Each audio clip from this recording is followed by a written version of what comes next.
संगवारी हो आवाज सुनाओ संतोष परिहार के स्वर में ये गीत। अरे मिठ मिठ बोली बोल के गोरी मोला कैसे भुलाए रे, लहल पर ही दूसरैया जन्म मोरे संगनी बन के आबे रे, मोरे संगनी बन के आबे।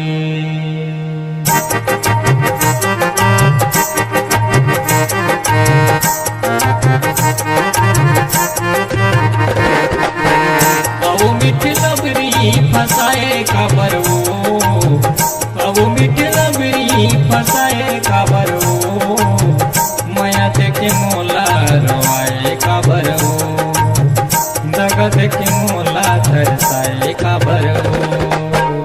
आओ मिठ लबरी फसाए काबर वो, आओ मिठ लबरी फसाए काबर वो, माया देखे मोला रवाए काबर वो, दगा देखे मोला धरसाए काबर वो।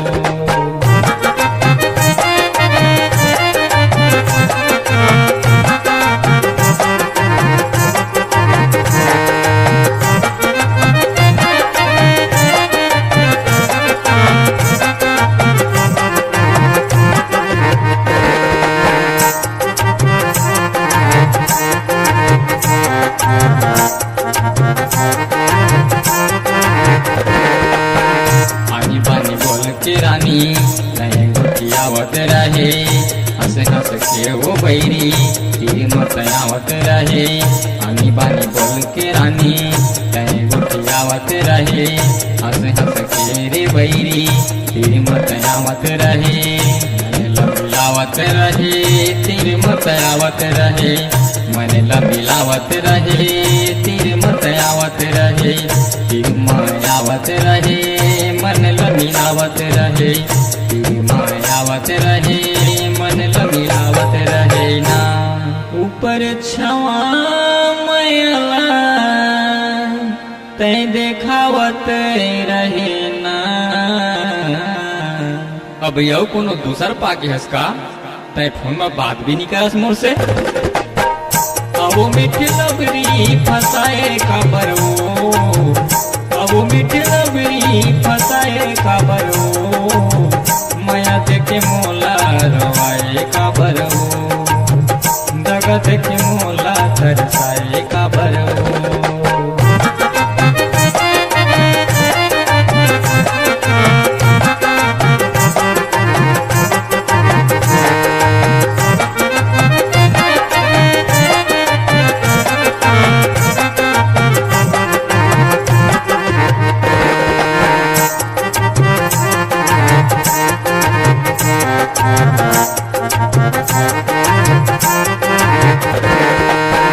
चंदा कस चेहरा गोरी बदन आवो, चंदा कस चेहरा गोरी बदन आवो, चक चक ले बैरी दिखे तोरे तन आवो, चक चक ले बैरी दिखे तोरे तन आवो। मन लबिलावत रहे तीर मत आवत रहे, मन लबिलावत रहे तीर मत आवत रहे।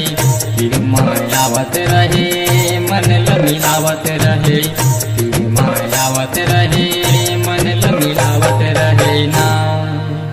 महिपाल गुरुजी गवाही हवे और नहीं छोड़ो कहे रहे ओ। सुरता आथे रे पगली। आओ मिठ लबरी फसाए काबर वो, आओ मिठ लबरी फसाए काबर वो, माया देखे मोला रवाए काबर वो, दगा देखे मोला धरसाए काबर वो, माया देखे मोला रवाए काबर वो, दगा देखे मोला फसाए काबर वो, माया देखे मोला रवाए काबर वो, माया देखे मोला फसाए काबर वो। छत्तीसगढ़ी गाना सुनने के लिए हमारे YouTube चैनल को सब्सक्राइब करें।